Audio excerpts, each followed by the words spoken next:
Então é o seguinte, o Alan ali pelo lado direito realmente a capacidade dele de decidir jogos, tira um pouco, mas é uma opção que o Abel está encontrando para que esse jogador jogue ali pelo lado, porque fica muito claro que a gente não tem lateral ali pelo lado. O Abel não confia em ninguém, porque se é um jogo aí para jogar com o Kelvin, que não agrada ninguém, com o Giai, que não agrada ninguém, principalmente quando você tem um ala ali pelo lado. Mas o negócio que eu queria falar com vocês, se for para jogar com 3 zagueiros nesse esquema aqui, zagueiro, ou mesmo com zagueiro lateral, que não foi o caso hoje, o Abel tem o cara que entrou hoje, que é o Fux. O Murilo não fez um bom primeiro tempo, eu já falei aqui para vocês. O Murilo não fez um bom errando o passe, errando o bote, ficou meio perdido ali porque ele foi para dentro. E o Abel usou os 3 zagueiros, porque o Cerro tinha o Verrete, né? O Verrete ali na frente, e o Inácio Alizeda, os dois de frente. E aí você põe 3 zagueirão ali para sobrar um, o Gomes sobrava, pegava o Barbosa e pegava o Murilo, o Gomes por trás ali para encaixar a marcação. Essa foi a estratégia do Abel para defender e para conseguir um resultado que interessava para o Palmeiras. Eu disse aqui na live, eu disse no meu Instagram que é o seguinte: era obrigação do Palmeiras classificar hoje. Não dava para a gente imaginar num outro resultado que não a classificação jogando contra o Cerro Porteño. Não dava para imaginar outro resultado hoje. O Palmeiras foi lá, fez o que tinha que ser feito. Da forma que jogou, não gostei, mas foi competitivo, brigou e trouxe a classificação, que é o que importa. O Palmeiras está nas quartas de final da Libertadores, quartas de final da Copa do Brasil e ainda é líder brasileiro, não está jogando bem para acertar isso. O brasileiro, né? Precisamos, olha aí, o time que foi para campo hoje, deixa eu ver, esse time aí que foi para campo hoje e o Palmeiras precisa, né, reagir, precisa encontrar um caminho no brasileiro. Eu vejo assim, depois que ele botou esses 3 zagueiros, e eu não estou entendendo por quê, porque o time caiu muito de rendimento. Ele tem insistido com isso, e até na última entrevista coletiva lá, ele disse que o time tinha perdido para o Fluminense porque não jogou com 3 zagueiros. Eu não entendo isso. Eu não entendo, porque o melhor momento do Palmeiras na temporada era Murilo e Gomes. Se ele quer, precisa e tem que enfiar o Barbosa no time, não entendo isso, porque o Abel sempre, né, deu um tempo, o cara chegava aos poucos e ia ganhando espaço, não precisava mudar o esquema em função de um zagueiro. Chegou o Barbosa, legal, vai disputar a posição. Mas chegou, enfiou ele no time, mudou o esquema e o time piorou. Agora, o Barbosa também não fez uma boa partida. Ele poderia, se ele quer botar o Barbosa em campo, botar Barbosa e Gomes, mas eu acho que ele não está confiando no Barbosa ainda, que também não fez uma boa partida, para ser a dupla de zaga ali com o Gomes. Então, por isso ele está enfiando 3 zagueiros e o rendimento do time caiu. Então, mas o que eu queria dizer é o seguinte: se é para jogar dessa forma, se é para ter um zagueiro que saia com a bola ali de trás construindo, como a gente tem visto, esse zagueiro é o Fux. Não é o Murilo. O Murilo hoje a gente viu o show de passes errados no primeiro tempo, a gente viu isso lá no Maracanã também contra o Fluminense. A bola quando está no pé do Murilo, ele tenta fazer ligação direta, a bola vai para a linha de fundo, a bola vai para a lateral, ele erra o passe, não dá, não tem característica para isso. Se é o Murilo esse cara que vai sair com a bola, tá tudo errado, tem que ser o Fux. Se ele quer jogar com 3 zagueiros, ele coloca o Fux. Se ele quer que tenha um lateral direito ali como zagueiro, tem que ser o Fux. Então é esse jogador que eu acho que o Abel aos poucos, hoje já entrou, tem que começar a olhar, tem que começar a observar, porque a característica dele encaixa mais no esquema que ele está inventando para o time de 3 zagueiros. Se ele está inventando esses 3 zagueiros aí, o zagueiro ali pelo lado direito tem que ser o Fux. Vamos ver o que ele vai fazer nos próximos jogos. E aí o lateral direito do Palmeiras tem que mandar embora, né? Giai, Kelvin, tem que mandar embora. Porque se o Murilo hoje foi zagueiro, mas o Alan é o ala. Ou então é o Murilo, ou então é o M. Martínez, agora pode ser o Fux, manda os 2 laterais embora, vende, porque foi uma contratação que não deu certo, e traz alguém com essa característica. Traz alguém. O Palmeiras tem Garcia, que está emprestado, tem Gilberto, que está emprestado. Então, às vezes, é melhor botar um garoto da base ali que já tem uma rodagem, já foi emprestado, que está por aí, do que insistir com esses jogadores que tem 2 no banco, dois laterais no banco. Não dá para entender. Aliás, hoje só estava o Giai, né? Hoje só estava o Giai no banco, o Kelvin nem no banco estava. Ainda está se recuperando lá de um problema, mas está tudo certo. Então ele não veio ainda para jogar, é desfalque ainda do Palmeiras. Mas ó, tem que negociar, tem que emprestar, tem que vender. E aí, se vai querer jogar com ala, tem menino no Palmeiras. Traz os meninos de volta e põe para jogar, porque não é pior que esses dois. Não é pior que esses dois. Mas voltando a falar do jogo, então, o Palmeiras hoje teve um Arias jogando de uma forma diferente. Então, o Palmeiras, como espelhou, que eu estava dizendo aqui, com o time do Cerro, com esses 5 atrás, e aí o Murilo, o Gomes e o Barbosa foram zagueiros mesmo, para que o Alan e o Piquerez fossem alas. O Piquerez melhorou um pouco hoje. Não foi uma partida ainda da gente falar que foi destaque, mas melhorou um pouco. E o Arias jogando uma outra função, né? O Arias sem ter que correr lá atrás de lateral, porque bateu o Piquerez com o Alan de um lado e o Alan bateu com o lateral do outro lado. Então o Abel espelhou o time. E aí nós tivemos o Marlon e o Evangelista na frente da zaga e um Arias um pouquinho mais adiantado, como um meia mesmo. E o Arias foi um dos destaques do jogo, né? Também não foi uma partida assim de excelência, aquele grande destaque, mas o campo também, não que o campo fosse ruim, mas muito molhado, muito encharcado, muita chuva. E aí o time mais leve tem um pouco mais de dificuldade, a gente sabe disso. Mas o Arias conseguiu jogar, mas jogando como meia ali, próximo do Flaco, próximo do Tigrinho. Aí ele fez um 5-3 com o Arias mais adiantado, né? O Arias mais adiantado aqui, o Marlon e o Evangelista que não foi bem também, e o Flaco e o Tigrinho, os dois atacantes. Não foi o Flaco de meia e o Tigrinho de atacante, não. Foi o Flaco e o Tigrinho, dois atacantes para tentar brigar lá na frente, e o Tigrinho começa a evoluir, mas longe também, né? Longe de ser aquele jogador importante, decisivo, que a gente viu muitas vezes o Tigrinho ser. Mas então, a gente viu um Palmeiras classificado e que vai cruzar contra. Ó, o caminho do Palmeiras não tem muita dificuldade, não, tá? Não tem muita dificuldade. Naturalmente, se o Palmeiras jogar um pouquinho mais de bola, eu tô vendo aqui, classificou Platense, né? Classificou Platense, então é Platense e Fluminense. Do lado do Palmeiras aqui, ó. Platense vai jogar contra o Fluminense, uma quarta de final. O vencedor daí vai jogar com o vencedor de Palmeiras e LDU ou Mirassol, que vão jogar amanhã. Amanhã joga LDU e Mirassol, 7 horas da noite também. Daí sai o adversário do Palmeiras, e o Palmeiras, se passar, aí pega o vencedor de Fluminense e Platense, então. Essa é a semifinal. Um outro detalhe, o Palmeiras joga primeiro em casa, de novo, tá?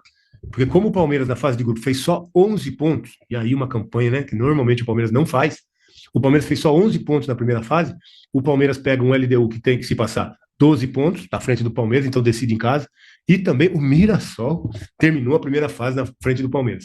Se passar o Mirassol, o segundo jogo também vai ser lá em Mirassol, e aí o Palmeiras vai jogar o primeiro em casa, e o segundo vai ser como visitante, assim como foi contra o Cerro.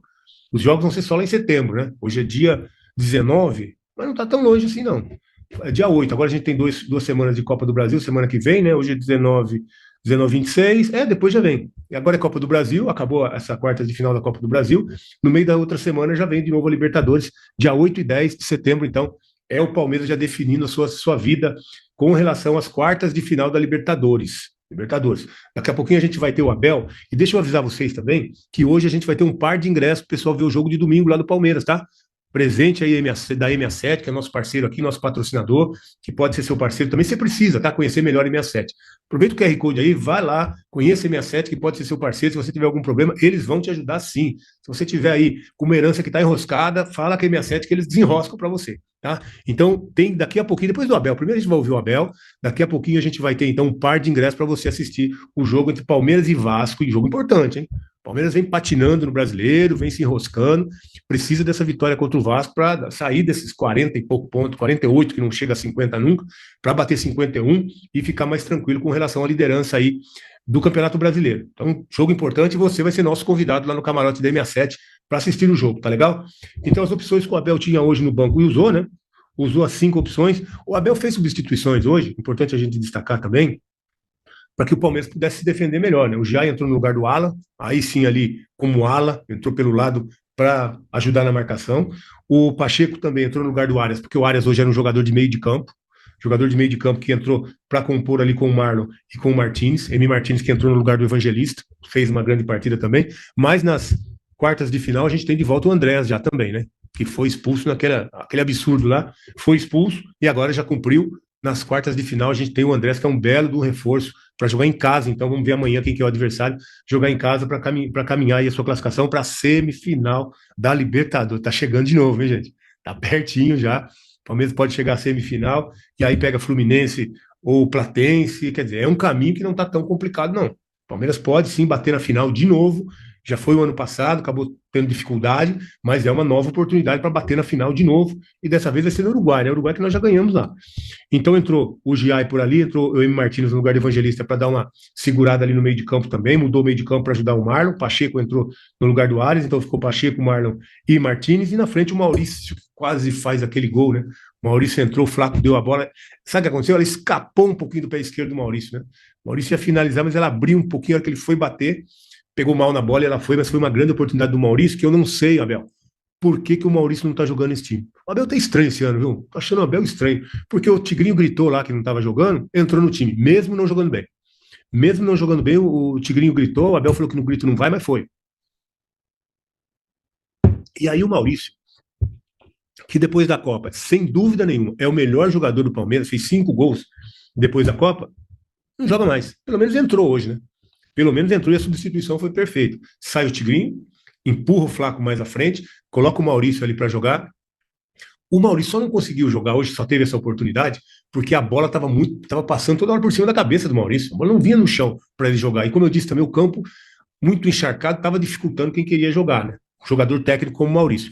Então o Maurício não teve uma grande participação, entrou, só teve essa oportunidade, porque quando ele entrou era só balão, né? Só bola longa, só aquela esticada lá de trás, ou do Carlos Miguel, ou do Gustavo Gomes, ou do próprio Barbosa. A bola não vinha no chão de jeito nenhum. E aí dificultou para um jogador que tem essa capacidade, e o perfil do Maurício também. Não é dele. Não é dele essa bola por cima, até porque não tem nem estatura para isso, e teve mais dificuldade no jogo, mas é um jogador que, se o Tigrinho não evoluir logo e rápido, né? Agora, quartas de final, a gente falou aqui, é só lá em setembro, 8 e 10 de setembro, até lá, não é possível, né, gente? Não é possível que a gente não vai ter um Tigrinho numa melhor condição, não é possível que o Paulinho, vamos lembrar do Paulinho de novo? É porque a gente ganha, às vezes esquece, né? Mas a gente tem um Paulinho se recuperando que precisa também ter condição de jogo lá em setembro, né? Lá em setembro. Então é Paulinho, é Vitor Roque no melhor momento, o Arias já evoluiu, o Piquerez já evoluiu. Acho que o Palmeiras, aos pouquinhos, o Abel vai encontrando um caminho de novo. Não é o Abel, é essa boleirada, né? Na verdade, o esquema pouco importa se você tiver os caras que cumprem as funções dentro de campo. Se o Palmeiras, os jogadores que estão lá, estiverem jogando bem, estiverem num momento melhor do que muitos não estão hoje, aí facilita, né? Você pode botar 3 zagueiros com 2 alas, porque você está com dificuldade na ala do lado direito, é verdade, né? Tem que improvisar o menino Alan ali pelo lado, é um problema, é uma dificuldade, mas se os caras se entregarem como teve hoje uma entrega, por causa da Libertadores, e tem que ser assim, o negócio funciona. O negócio funciona. O jogo era mais complicado, né? Aí o Cerro Porteño diminui o campo, deixa mais estreito o campo, não tem problema nenhum. Tem que ir lá e fazer o resultado da mesma forma. O Palmeiras conseguiu jogar com o campo mais estreito e acabou quase se complicando aqui. Aquela expulsão do Andrés trouxe mais dificuldade para o jogo, mesmo assim o Flaco fez o gol do céu da frente, aí o Carlos Miguel não colaborou, né? Mas hoje teve bem também, né? Vocês viram que assim, ficou uma dúvida em relação aos últimos jogos, mas falha mesmo do Carlos Miguel. A gente tem que lembrar do Galo, do Atlético, que aliás comprometeu o resultado final, tá aí o Carlos Miguel, e teve também agora a falha contra o Cerro Porteño. Falhou e tinha que se recuperar. Hoje já foi uma atuação mais segura, não comprometeu, e quando precisou, quando teve 2 finalizações ali, uma do Verratti, a última foi do Verratti, né? Que a bola bate no Piquerez, sobra dentro da área para o Verratti, ele finaliza, e o Carlos Miguel faz uma boa defesa. E a outra foi do Torres também, né? O Torres finaliza, segundo tempo. Foi um momento de maior pressão. O Abel fez as substituições para se defender, o Cerro fez substituições para empurrar mais o time para o seu campo defensivo, e aí teve essas 2 oportunidades que o Carlos Miguel apareceu bem.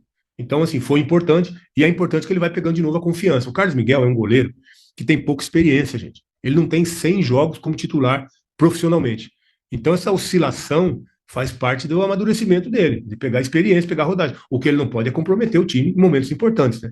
Essa falha da Libertadores ele recuperou. Foi lá jogar no Paraguai, jogou uma partida sem erros e classificou o time assim como ele tinha falado que ia classificar. E aí tá tudo certo. Agora o que ele precisa é disso. Voltar a ter confiança. Ele estava tão sem confiança, as pessoas estavam tão sem confiança, que quando a bola ia na direção do gol, até o narrador estava desconfiado ali do Carlos Miguel, o Prieto, né? O Prieto dava até o Carlos vai. E aí o Carlos Miguel foi seguro. E tomara que ele agora realmente tenha mais tranquilidade para seguir, porque é importantíssimo, né? O goleiro é importante. E a gente sabe que hoje, esse ano, nessa temporada, o Palmeiras não tem um substituto ali para brigar com o Carlos Miguel. Não tem nenhuma sombra. Isso é ruim.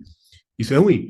O Carlos Miguel hoje é o goleiro titular, e quem é que joga se ele não está bem como não estava? Não tem ninguém. Não tem ninguém. O Lomba, já com 39 anos aí, não está brigando por titularidade. Ele é um goleiro que, numa emergência, Carlos Miguel tomou o 3º amarelo, Carlos Miguel foi para a seleção, entra o Lomba, mas não é sombra, não está disputando posição. E o menino Kaique também não está disputando posição.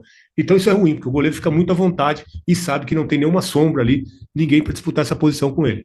Eu acho que o Palmeiras precisa ter um goleiro mais experiente, mais jovem, que possa realmente disputar a posição com o Carlos Miguel. Já se falou do Grando, lembra? Do Gabriel Grando, aquele menino do Grêmio. Isso é um bom goleiro, deve ter aqui uns 27 anos, quase a idade do Carlos Miguel também, e é um bom menino para estar por ali, esse com capacidade, se der uma vacilo, assumir ali a titularidade. Então eu acho que o Palmeiras precisa se mexer, sem fazer um grande investimento, que já fez no Carlos Miguel, mas buscar um nome que pelo menos possa brigar pela titularidade ali com o Carlos Miguel. Hoje isso não acontece. Hoje isso não acontece, isso não é bom, tá? Mas, enfim, a gente viu uma classificação importante. Agora vamos abrir um pouco, pessoal, lembrando vocês que ainda hoje a gente vai ter o sorteio aqui, né?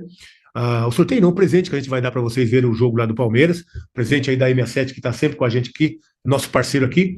Tá aí o QR Code para você conhecer melhor a M7, tá legal? E a gente No final de semana vai estar aqui também falando com vocês, tá? Então vamos abrir para o pessoal que está participando aí. Hoje uma live mais leve, né? Hoje uma live mais leve depois do final de semana, que o Palmeiras se enroscou lá com o Fluminense, teve dificuldade, não conseguiu ganhar, estava ganhando 2 vezes, deixou virar, perdeu vantagem que tinha no Brasileirão. Agora, finalmente veio a classificação e a temporada, embora o Palmeiras não esteja jogando bem, é uma temporada que está se caminhando. Quartas de final Libertadores, quartas de final do Copa do Brasil, primeiro lugar no Brasileiro. Então, mesmo com esse futebol que nesse momento não é dos melhores, os resultados voltaram a acontecer. Isso é bom. Tá, o Maxwell. Veloso, esse foi com o coração na raça, com a cara do nosso capitão Gustavo Gomes. Florianópolis. Maxwell, obrigado pela sua participação direto de Floripa aí com a gente. Verdade mesmo, né? O Gustavo Gomes é o cara que realmente é o exemplo, é o capitão que dá exemplo, né? Da conduta dele, da forma como ele joga, da forma como ele se entrega. Hoje foi decisivo mais uma vez e sempre que precisa a gente pode contar com esse cara. Eu não entendi porque ele ficou no banco no jogo daqui. Já estava legal, já estava recuperado, estava no banco, bota para jogar. Esse cara não pode ficar de fora de jeito nenhum. Só ele estando ali atrás já mexe com os caras do meio de campo. Os caras sabem que tem que ter mais entrega, né? E hoje fez mais uma boa partida, foi decisivo. Ah, deixa eu lembrar aqui, o Edu, nós temos o lance do pênalti para compartilhar com vocês, né? Vamos passar o lance do pênalti, que eu não sei porque essa arbitragem estava estranha hoje. Estava estranha, estava esquisita. Finalzinho agora teve um escanteio do Flaco, ele não deu, ele deu para outro lado. Umas bolas ali que eram do Palmeiras, ele estava invertendo, não estava muito legal, não. E aí teve o pênalti para o Palmeiras, a gente tem a jogada toda, né? Se depois puder parar, também é legal. Não dá para discutir um pênalti como esse. Não dá para discutir. Quem finaliza ali é o Marlon, né? A finalização, não sei se é o Marlon ou se é o Alan, mas a finalização ali dentro da área, a mão não está fechada, não está para trás, como manda a regra hoje, como tem orientação da CBF, da FIFA, da Conmebol, do que você quiser, qualquer órgão que você quiser que fale de arbitragem de futebol, qualquer órgão, isso aí é pênalti. Não tem como, não tem como. Aí o jogo está 1-0, aí o jogo é lá em Assunção, o árbitro finge que não vê, porque ele estava pertinho do lance. Olha essa imagem congelada aí. Quanto tinha ali? 17 minutos? Não dá para ver certinho. 75, eu acho. Então não dá para ignorar um lance como esse. Quase 70 minutos ali era para matar o jogo, né? Um lance como esse ali, quase 40, quase 30 e poucos minutos, menos de 35, né? 32 minutos. E aí tem um lance como esse aí, o árbitro ignora, não dá, não dá. É pênalti. Um lance como esse, de repente sai aí o Palmeiras tem tomado gols no finalzinho do jogo, pode comprometer um resultado, uma classificação. É pênalti, tem que ser marcado, tem que ser marcado. E acho que às vezes deixa passar porque ganhou, sabe? Mesmo o Palmeiras, a diretoria, o Abel. Nós vamos ver hoje na coletiva, daqui a pouquinho tem o Abel para falar com a gente. O que o Abel tem que falar desse lance também. Não é porque classificou, porque ganhou, porque está nas quartas de final, que a gente pode ignorar um lance como esse que o árbitro deixou de marcar. Deixou de marcar um pênalti. Era um pênalti para resolver o jogo, se fosse convertido, é óbvio, né? Mas mesmo assim, o pênalti tem que ser marcado. Então, mesmo com a classificação, às vezes a gente deixa passar um lance, e é um pênalti muito claro, e com o árbitro muito perto do lance, e ele viu. Aí ele faz o gesto que o braço estava para baixo, mas estava aberto. O braço estava para baixo, mas estava aberto, e a orientação hoje é braço para trás. Quando ele está um pouco aberto, assim, que pega, como foi esse aí? Esse aí é o pênalti. Ou o cara põe o braço para trás, ele abre como esse aí, é o exemplo de como deve ser marcada a penalidade. E é esse lance aí que tem que ser marcado. Esse lance tem que ser marcado, o árbitro deixou passar, e é um lance que o Palmeiras, aí o Abel, hoje quero ver a coletiva se ele vai falar, mesmo a diretoria tem que mandar uma notinha lá para a Conmebol, que não dá para passar uma bola dessa não. Não dá para passar um pênalti como esse não. Fala, rapaziada, beleza? Mais um giro de notícias atualizadas, exclusivos, importantes do Palmeiras. O Palmeiras que jogou muito, passou, né?